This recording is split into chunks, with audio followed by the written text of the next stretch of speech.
Hello dear students of class 10। आज का lecture 33 है और आज का टॉपिक है एक्सक्रीशन। यहाँ पे हमने एक्सक्रीशन के डिफिनीशन को मेंशन किया डियर स्टूडेंट्स। तो एक्सक्रीशन के डिफिनीशन को हम जो है स्टडी करते हैं। The process of removal of toxic waste from the body of an organism is called excretion. Okay dear students, आइए इस डिफिनीशन को जो है हम समझते हैं। Okay dear students, as you know dear students, cell के अंदर बायोकेमिकल रिएक्शन कंटिन्यू परफॉर्म होते रहते हैं डियर स्टूडेंट्स, और इस बायोकेमिकल रिएक्शन से बहुत सारे वेस्ट प्रोडक्ट सेल के अंदर क्या होते हैं, फॉर्म होते हैं, बनते हैं। और ये वेस्ट प्रोडक्ट जो होते हैं उनका नेचर कैसा होता है, टॉक्सिक होता है। मींस हम कह सकते हैं कि बायोकेमिकल रिएक्शन से वेस्ट प्रोडक्ट सेल के अंदर प्रोड्यूस होते हैं और एक्युमुलेशन भी इसी सेल के अंदर इनका होता है। अब अगर ये काफी टाइम तक इस सेल के अंदर रहते हैं, मींस कौन, वेस्ट प्रोडक्ट, ओके, तो ये सेल के लिए क्या होंगे, हार्मफुल होंगे। तो इनका जो रिमूविंग प्रोसेस है वो बहुत ही जरूरी है। तो हम फाइनली कह सकते हैं the process of removal of toxic waste from the body of an organism which produce during biochemical reaction is called excretion. Okay dear students, तो एक्सक्रीशन में जो भी वेस्ट प्रोडक्ट फॉर्म होता है वो सेल के अंदर बायोकेमिकल रिएक्शन से प्रोड्यूस होता है dear students. Okay, now next point है excretion in plants. Okay dear students, तो प्लांट्स में जो वेस्ट प्रोडक्ट होते हैं या वेस्ट मटेरियल होते हैं वो क्या होते हैं dear students, carbon dioxide. Okay dear students, जो रिस्पायरेशन के बाद कार्बन डाइऑक्साइड रिलीज होता है। ओके, वाटर वेपर, ओके, जो डे टाइम में प्रोड्यूस होता है, एंड ऑक्सीजन जो by the help of photosynthesis produce होता है। ओके डियर स्टूडेंट्स, अब प्लांट्स के अंदर लीव्स, बार्क और फ्रूट, ये तीन ऐसे पार्ट होते हैं जहां पे वेस्ट प्रोडक्ट एक्यूमुलेट होते हैं डियर स्टूडेंट्स, यानी वो स्टोर होते हैं। लीव्स के अंदर वेस्ट प्रोडक्ट स्टोर हो सकते हैं, बार्क के अंदर स्टोर होते हैं और फ्रूट्स के अंदर स्टोर होते हैं। तो जब प्लांट्स के लीव्स, बार्क और फ्रूट में वेस्ट प्रोडक्ट स्टोर हो जाते हैं तो ये प्लांट्स उस लीव को क्या कर देता है, रिमूव कर देता है। फिर अगर बार्क के अंदर स्टोर हो रहा है तो बार्क को क्या करेगा, रिमूव, यानी peeling off bark. Okay dear students, उसके बाद अगर प्लांट्स के फ्रूट के अंदर कोई वेस्ट प्रोडक्ट स्टोर हो रहा है तो ये फ्रूट क्या हो जाता है, रिमूव हो जाता है डियर स्टूडेंट्स प्लांट बॉडी से। ओके, अब यहां पे हम नाउ नेक्स्ट पॉइंट है रेफाइट्स।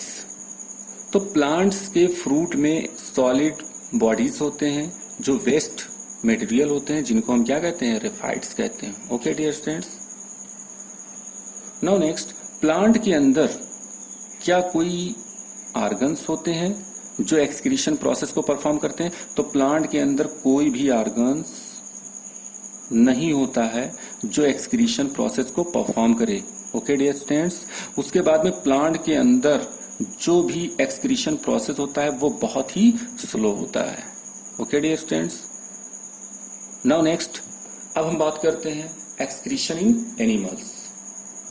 Dear students, now next topic है excretion in animals. Okay dear students, तो एनिमल्स में हम एक्सक्रीशन की स्टडी करने जा रहे हैं। तो फर्स्ट ऑफ ऑल हम समझते हैं कि एनिमल में एक्सक्रीशन कैसे होता है। ओके डियर स्टूडेंट्स, तो यहाँ पे हम, ये सेल है डियर स्टूडेंट्स, ओके, और इस सेल के अंदर जब प्रोटीन कैटाबोलिक फंक्शन होता है, कौन सा फंक्शन होता है, प्रोटीन कैटाबोलिक, ये बायोकेमिकल फंक्शन ही है डियर स्टूडेंट, ध्यान रखिएगा। तो सेल के अंदर जब प्रोटीन कैटाबोलिक फंक्शन परफॉर्म होता है तो इस प्रोटीन कैटाबोलिक फंक्शन से बहुत सारे नाइट्रोजनस वेस्ट प्रोडक्ट प्रोड्यूस होते हैं। ओके, अब ये नाइट्रोजनस वेस्ट प्रोडक्ट क्या हो सकते हैं, nitrogenous waste product dear students NH3 ammonia हो सकता है। ओके डियर स्टूडेंट्स, उसके बाद में यूरिया हो सकता है डियर स्टूडेंट्स, और क्या हो सकता है, यूरिक एसिड हो सकता है।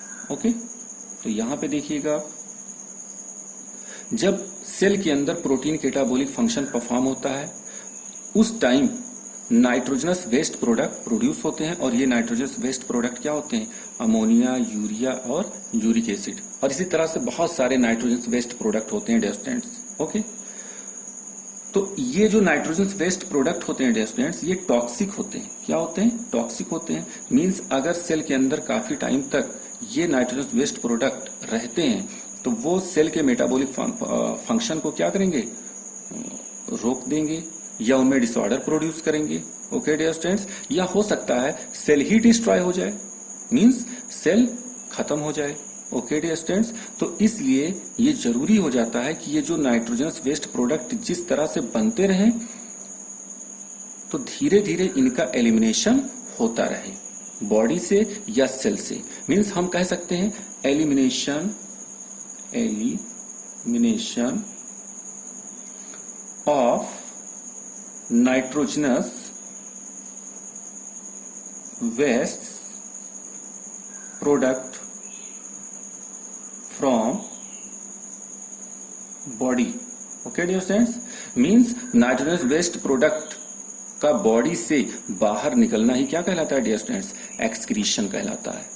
ओके डियर स्टूडेंट्स, और ये नाइट्रोजनस वेस्ट प्रोडक्ट कब बनते हैं? During protein catabolic function. जब प्रोटीन कैटाबोलिक फंक्शन होता है सेल के अंदर, उस टाइम नाइट्रोजन वेस्ट प्रोडक्ट क्या होते हैं डियर स्टूडेंट्स? बनते हैं। और ये नाइट्रोजन वेस्ट प्रोडक्ट क्या होते हैं? अमोनिया, यूरिया और यूरिक एसिड। जो सबसे ज्यादा टॉक्सिक होता है, यानी कि यूरिया, यूरिक एसिड और अमोनिया, इन तीनों में जो सबसे ज्यादा टॉक्सिक नेचर का होता है वो कौन होता है? NH3 होता है डियर स्टूडेंट्स। क्या होता है? NH3 होता है। आफ्टर दैट अब हम बात करते हैं कि एक्सक्रीशन के बेस पे या एक्सक्रीटरी मटेरियल के बेस पे। यहाँ पे एक्सक्रीटरी मटेरियल कितने टाइप के हैं? 3 टाइप के हैं। ओके, यानी एक्सक्रीटरी प्रोडक्ट कितने टाइप के हैं स्टूडेंट्स? 3 टाइप के।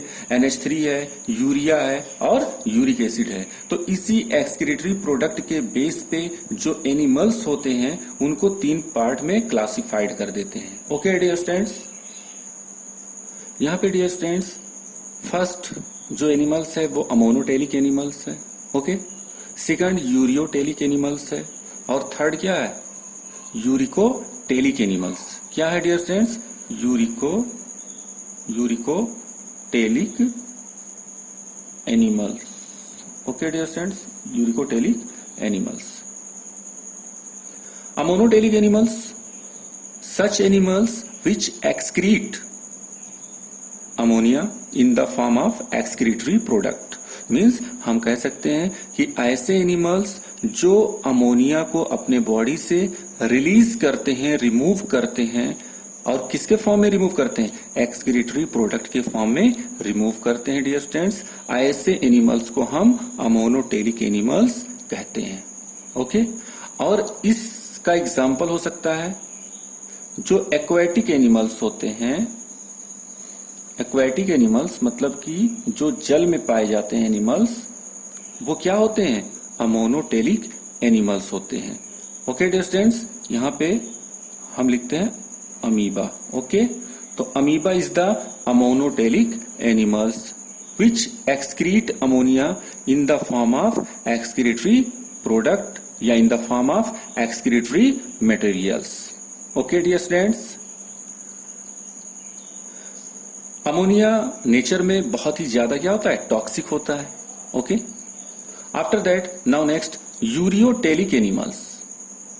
ऐसे एनिमल्स जो एक्सक्रीटरी वेस्ट मटेरियल के फॉर्म में क्या रिलीज करते हो डियर स्टूडेंट्स? यूरिया रिलीज करते हो, यूरिया एक्सक्रीट करते हो, तो उनको हम क्या कहेंगे? यूरियोटेलिक एनिमल्स कहेंगे डियर स्टूडेंट्स।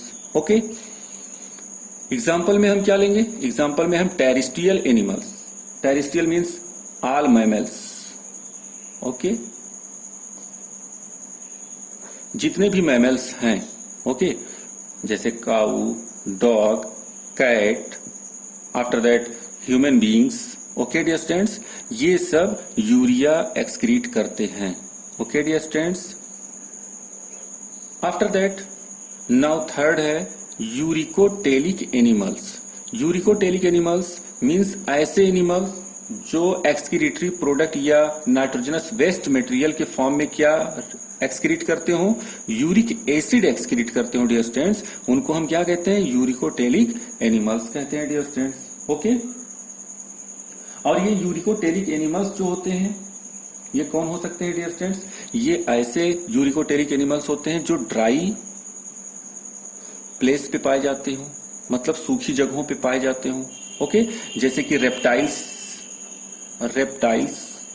ओके, ये रेप्टाइल्स जो है ड्राई प्लेस पे पाया जाता है, तो ये रेप्टाइल्स यहाँ पे क्या हो जाएगा? यूरिकोटेलिक एनिमल्स हो जाएगा। ओके डियर स्टूडेंट्स, इसके बाद डियर स्टूडेंट्स इंसेक्ट हो सकते हैं। क्या हो सकते हैं? इंसेक्ट हो सकते हैं। ओके, तो इंसेक्ट भी जो है वो ड्राई प्लेसेस पे पाए जाते हैं। आफ्टर दैट बर्ड्स भी हो सकते हैं। ओके डियर स्टूडेंट्स, तो ये बर्ड्स हैं। ओके, तो ये रेप्टाइल्स, इंसेक्ट और बर्ड्स ये ड्राई प्लेसेस पे पाए जाते हैं। मींस इनके बॉडी के अंदर जो है वो वाटर की रिक्वायरमेंट बहुत ज्यादा नहीं होती है, और इनके अंदर जो यूरिक एसिड होता है वो बहुत ही सेमी सॉलिड मटेरियल के फॉर्म में जो है एक्सक्रीट होता है, इसलिए इनको हम क्या कहते हैं? यूरिकोटेलिक एनिमल्स कहते हैं। और जो यूरिक एसिड होता है वो लेस टॉक्सिक होता है। ओके, उसके बाद में सबसे ज्यादा टॉक्सिक कौन होता है? अमोनिया, यानी कि NH3 होता है डियर स्टूडेंट्स। ओके, तो आज का लेक्चर यहीं पे कंप्लीट होता है dear students. Okay dear students, और नेक्स्ट लेक्चर जो होगा वो होगा excretion in humans. Okay dear students, तब तक के लिए God bless you, thank you.